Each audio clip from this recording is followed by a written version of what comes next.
صبح پاکستان کے ساتھ میں ہوں انجم صحرائی سامعین محترم۔ آج جس نابغہ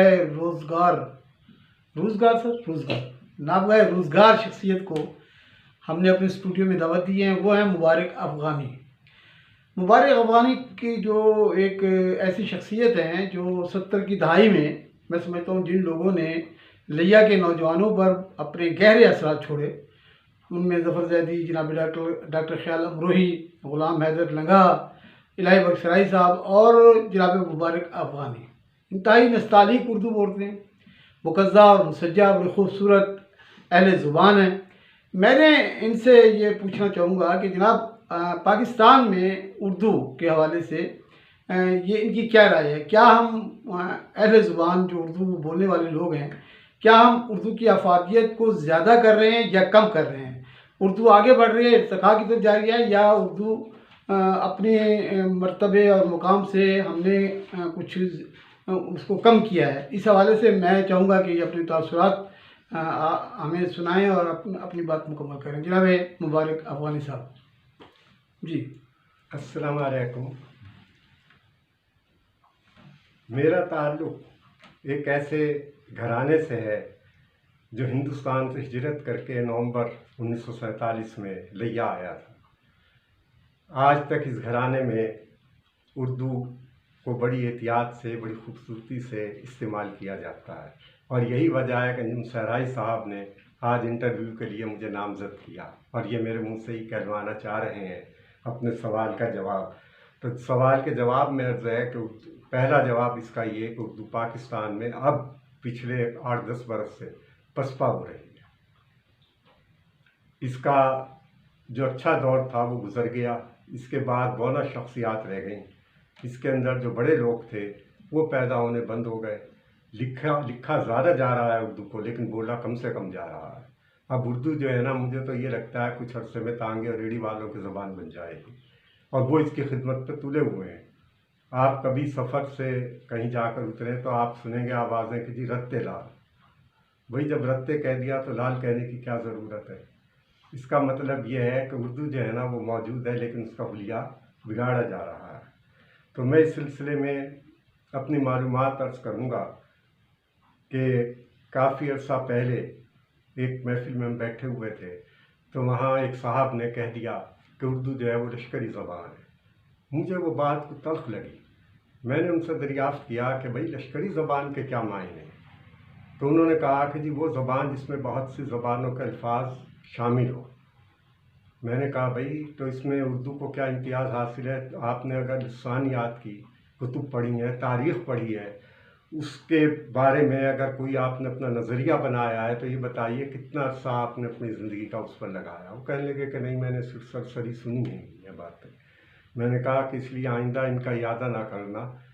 دنیا کی کوئی زبان ایسی نہیں ہے، کوئی بھی زبان آج تک ایسی نہیں ہے کہ جو کسی خاص تاریخ سے شروع ہوئی ہو اور اس کے بعد وہ پھیل گئی ہو، بلکہ زبانیں رفتہ رفتہ وجود میں آتی ہیں، رفتہ رفتہ مقبول ہوتی ہیں، لوگوں کا اعتماد انہیں حاصل ہوتا ہے۔ تو پہلے عبرانی زبان تھی، سریانی زبان تھی دجلہ و فرات کی وادیوں میں، آج وہاں عربی بولی جا رہی ہے، ایران میں فارسی ہے۔ تو اسی طرح زبانیں جو ہے وہ ارتقائی عمل سے گزرتی ہیں، ہر زبان میں الفاظ شامل ہوتے ہیں، یہاں تک کہ قرآن پاک جو ابھی کی فصیح ترین کتاب ہے اس کے اندر بھی ایسے الفاظ موجود ہیں جو عبرانی زبان کے ہیں، مثلا جبرائیل، میکائیل، عزرائیل، اسرافیل، یہ اس قسم کے بہت سے مل جائیں گے آپ کو۔ اس کے بعد پھر میں نے انہیں بتایا کہ ہندوستان کے اندر جب مسلمان رہتے تھے بلکہ حکومت کر رہے تھے تو انہوں نے اردو کے ارتقاء میں، اردو کی ترقی میں، اردو کی وسعت میں، اس کی جاذبیت میں اور اس کی معنویت میں بے پناہ اضافات کیے ان لوگوں نے۔ مثلاً چند ایک واقعات میں عرض کر دیتا ہوں کہ مولانا محمد حسین آزاد دہلی آ گئے اور یہاں آ کر رہنے لگے۔ ان کے پرانے دوست جو ہیں کافی عرصے کے بعد دہلی آئے تو انہوں نے کہا چلو کام تو ہم نے کر لیا ہے، اب مولانا محمد حسین آزاد سے ملتے چلیں۔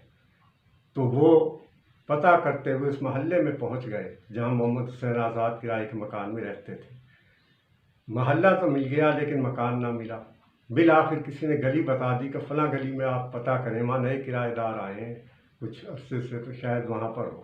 یہ وہاں پہنچے، پہلے کھڑے رہے، کوئی بندہ نظر نہ آیا ان کو۔ بالآخر انہوں نے ایک دروازے پر دستک دی۔ دستک دینے پہ ایک 8-10 سال کی بچی اندر سے برآمد ہوئی۔ بچی نے جو ہی وہ برآمد ہوئی تو انہوں نے اس سے پوچھا کہ بھئی یہ کیا بیچاری بتائے گی مولانا محمد حسین آزاد کے بارے میں۔ یہ پوچھا کہ بیٹی آپ کے والد کہاں پر ہیں؟ تو جس طرح بارش کی راتوں میں، برسات کی راتوں میں آنگن میں رکھے ہوئے کٹورے ٹناٹن بجا کرتے ہیں، ایسی کھنکدار آواز اس بچی کی تھی۔ اس نے کہا کہ جی وہ باہر گئے ہیں۔ انہوں نے پوچھا بھی کب آئیں گے؟ اس نے جواب دیا کہ چراغ لے آئیں گے۔ یہ سنتے ہی وہ پلٹ گئے۔ بچی نے آواز دے کر پوچھا کہ آپ کو کس سے ملنا تھا؟ انہوں نے کہا بھی ہمیں مولانا محمد حسین آزاد سے ملنا تھا، اور ہمیں پتہ چل گیا ہے کہ یہی ان کا گھر ہے۔ جن کی 10 سال کی بچی یہ کہہ رہی ہے کہ بھئی وہ چراغ لے آئیں گے۔ تو پھر اسی زمین میں ایک بات یاد آئی کہ اپریل سن 46 میں دہلی کے اندر آخری بار سید عطا اللہ شاہ بخاری تشریف لے گئے، تو کناٹ پیلس میں ٹھہرے ہوئے تھے۔ جواہر لال نہرو ان سے ملنے کے لیے آئے، اس وقت صدر کانگریس تھے جواہر لال نہرو۔ تو وہاں بہت سی گفتگویں ان کی ہوئی، بہت سے موضوعات پر گفتگو ہوئی۔ تو آغا شورش کاشمیری موجود تھے، انہوں نے ان میں سے کچھ جو ہے قلم بند کر لیے نکات۔ تو ان میں سے ایک بات یہ کہی جواہر لال نہرو نے کہ اگر ملک تقسیم ہو گیا تو اردو جو ہے یتیم ہو جائے گی۔ شاہ جی نے پوچھا کہ جی وہ کیسے؟ اس نے کہا کہ بات یہ کہ پاکستان جن علاقوں پر مشتمل ہوگا ان میں کسی کی زبان بھی اردو نہیں ہے۔ بنگال میں بنگالی ہے، پنجاب میں پنجابی، سندھی، بلوچی، پشتو، کشمیری، تو اردو کا کوئی ٹھکانہ نہیں رہے گا۔ تو شاہ صاحب نے بات سنی تو آزردہ ہو گئے، انہیں رنج پہنچا، اس لیے کہ اردو جو ہے اس کی بڑی خدمات تھیں تاریخ میں۔ دنیا کی کوئی زبان ایسی نہیں ہے جس میں پہلی کتاب کب لکھی گئی ہے کسی کو علم ہو، لیکن اردو کے بارے میں علم ہے کہ اس میں پہلی کتاب جو ہے وہ مذہب پر لکھی گئی، اور حضرت نظام الدین اولیاء کے کہنے پر حضرت میر خسرو نے اسے قلم بند کیا، اور کتاب جو ہے توحید باری تعالیٰ کے موضوع پر تھی۔ تو یہ اردو کو امتیاز حاصل ہے۔ اس طرح ہم علاقائی زبانوں کی دل شکنی نہیں کر رہے، نہ ہم ان کو رد کر رہے ہیں، ہم ان کی اہمیت کو تسلیم کرتے ہیں، لیکن ہم یہ کہتے ہیں کہ اسے قومی زبان کا درجہ حاصل ہے تو اسے سرکاری دفاتر میں بھی رائج کیا جائے، نئی اصطلاحات وجود میں لائی جائیں، ان کا استعمال بڑھایا جائے۔ تو اس سے یہ ہوگا کہ ملک جو ہے اس کے اندر ایک فضا ایسی پیدا ہو جائے گی کہ محسوس ہوگا کہ یہ قوم ہے اور یہ اپنی شناخت رکھتے ہیں۔ اب ہماری کوئی شناخت نہیں ہے۔ تھینک یو جناب مبارک افغانی صاحب۔ سامعین محترم، یہ تھے ہمارے آج کے دوست گیسٹ، جن کی اردو زبان کے حوالے سے آپ نے رائے سنی، اور ظاہر ہے آپ اس پر آپ بھی غور کیجیے گا، آپ کے فیڈ بیک کا انتظار رہے گا۔ خوش رہیں، خوشیاں بانٹتے رہیں۔ اللہ نے کے بعد